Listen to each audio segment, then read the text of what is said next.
د انسان زړونه چې دي دا په دوه قسمه دي. یو قسم ته چې دی مړ زړه دی او بل ژوندی زړه دی. مړ زړه هغه زړه دی چې هغه کې د الله تعالی یاد او عبادت نه وي، او ژوندی زړه هغه دی چې د الله تعالی ذکر کوي.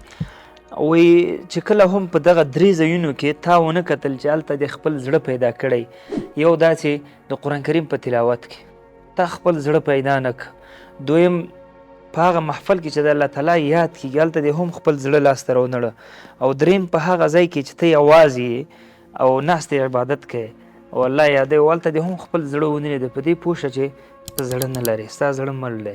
نو بیا ته د الله نه د یو ژوندي زړه غوښتنه وکړه چې الله ما ته داسې زړه راکړي چې هغه همیش لپاره ستا په یاد باندې ژوندی وي.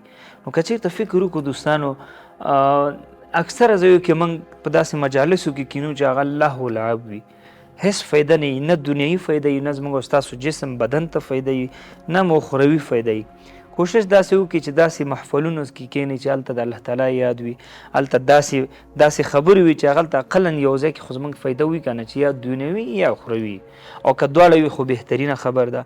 نو همیش لپاره په دې لټه کې واوسئ چې د منکرو مجلسونو د عبثو مجلسونو څخه ځان لرې وساتئ. همدغه د عبث مجلسونه دي چې نتایج یې تاسو لیدلی وي، ګپ شپ یې روانې وي، ټوقې ټقالې وي، نو هلته هغه په دې حد ته ورسېږي چې هلته دشمنیانې شروع سي. وایي د دشمني منبع چې ده هغه کوم یو د ټوقې ټقالې دي. تاسو به کله لیدلي وي که نه، ټوقې نه پړوقه جوړه شي، هغه عامه خبره ده موږ تاسو په اصطلاح. اکثره مجلسونه ناست دي، سر د داسې دی لکه پلان، او خپې د داسې دي، او قوم مو داسې دی.